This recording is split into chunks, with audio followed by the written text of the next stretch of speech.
G'day, I'm Gavin from Hurley's Fly Fishing. Today we're on a small little river in northeast Victoria. It's a very clean little creek, and it's loaded with browns and rainbows. We're in December, so that will mean it's generally going to be pretty warm, and there's going to be a lot of dry fly activity. So I've got a light little rod. It's a Stalker Glide in a 2-weight, which is 7'6" and ideal for this smaller sort of river work, and quite a big fly. It's a pretty good way to fish these small little streams in a searching sort of pattern. A lot you're going to be able to see with a good set of like Polaroids like the Mako, which really highlight the bottom and show up a lot of fish. It's a lot of enjoyment, a lot of action, and hopefully I'll be able to show you a few fish that little rivers like this throughout Victoria can really provide.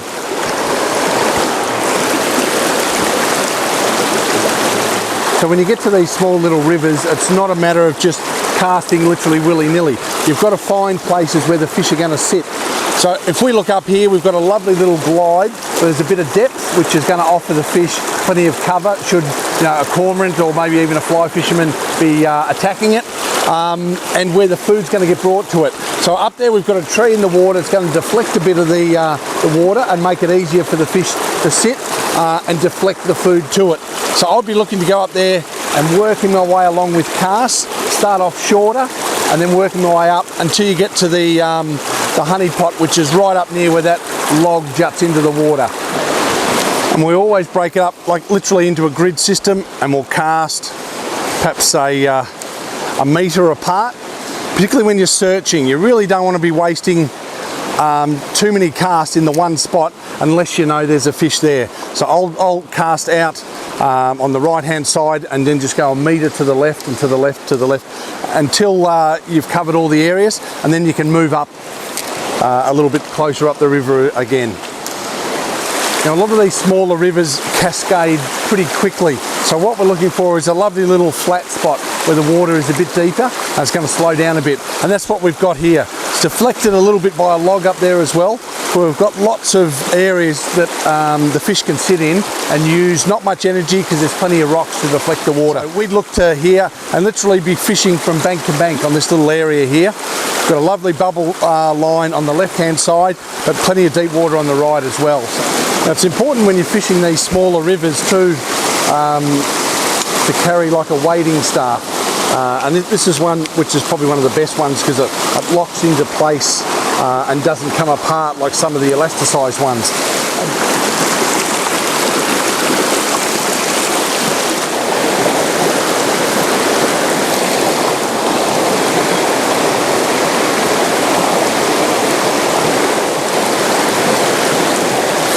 There we go. Finally we've got one to stay on, which is terrific. I'll just get him in the net so we can look after him a bit better. And I tend to use a net with all these fish because you can, I guess, subdue them much quicker, and you're not having to handle them as much, and keep them away from all these rocks as well. The lovely little brown, that lovely little elk-hair caddis. Whoop, and he's off. If you start catching a few fish, it gets waterlogged. So we need to get that water out. We use a product called Shake and Float, and it's a desiccant. So we put that fly in there, and literally it's a powder form that literally absorbs all the water and just makes it float like a cork again. So look after your flies, and your fish will like them too.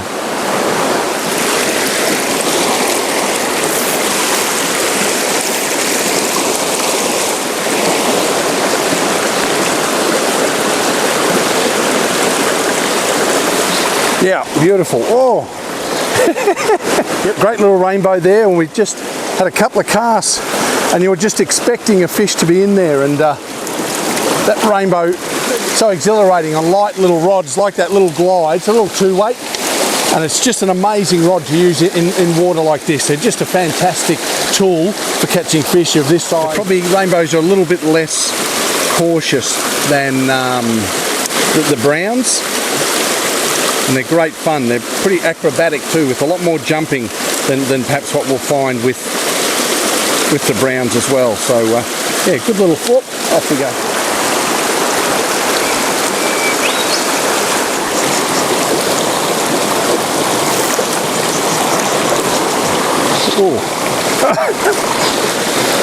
Even the small water like that, I mean, you would Normally you would just jump straight past it, but on little rivers like this, you never know what they're going to hold.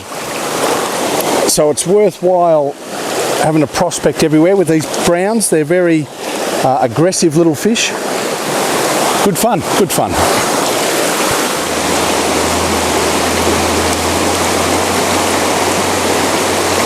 There we go. Oh, we've had, I reckon, without a word of a lie, half a dozen fish that have hit the fly in there, and all different fish.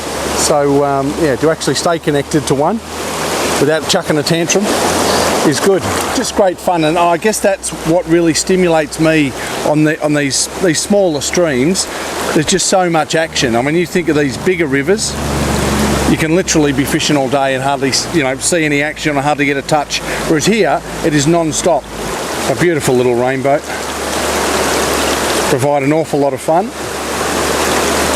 And with all these little streams, like, well, virtually everywhere in the world, I put all the fish back.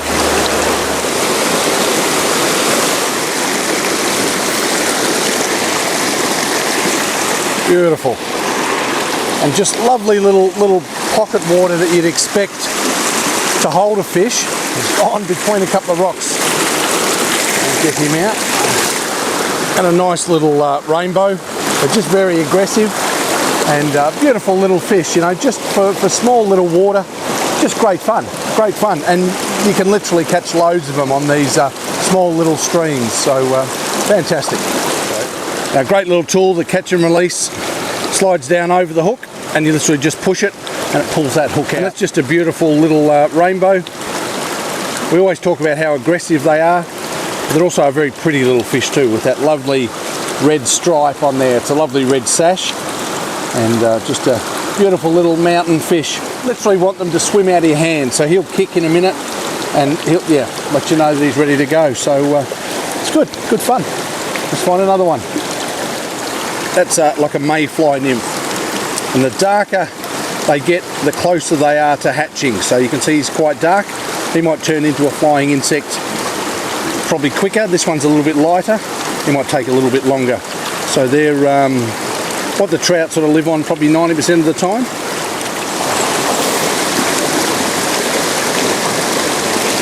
Beauty. And they're very aggressive. I mean, that's barely hit the water, and they're looking for them, and they're looking up and ready to eat, something like that. And that's good. Normally you want your first cast to be your best one, and they're going to find it. Now we're in December, which is a great time of year. If we were a little bit earlier and the water's a bit colder, we'd probably be looking to use a lot more nymphs, but because it's quite warm in December, there's a lot more dry fly, well, a lot of insects hatching on the surface, and they're taking a lot of dry, so that's why we're tending just to fish with a dry fly at the moment. Beautiful little fish, little mountain rainbow trout. Beautiful. Oh, beautiful. That, on a light little rod, like this Glide 2-weight, this is fantastic. Fantastic. They've got plenty of go in him. And stunning red stripe. And they're terrific when they just hit that fly a million miles an hour. Beautiful. And he's just red as a beetroot on the side, this one. It's just a really pretty fish. And it's just fantastic, you know, for these sort of fish in a river like this. It's just great fun, and I keep saying in a lot of our shows, you've got to stop and have a look around, because the scenery here is just amazing, and it really doesn't matter that much whether you catch a fish. Just being outdoors and having the opportunity to see a lot of these things and this sort of environment is just fantastic. So just handy if you do catch a couple as well. Just an incredible red, rosy cheeks. Just a beautiful fish. I mean, he's probably half a pound, 3/4 of a pound, but on that light little 2-weight, it's just great fun. And you've got to match the gear that you're using for the fish. You don't use a snapper rod to catch whiting. You know, you taper the gear to suit the fish and the size you're going to catch, and you're going to have a lot of fun. And catching little fish like that is what it's all about, on a lovely little 2-weight in a great little river. Yeah, it's much more fun than a real job, I think, anyway, so yeah.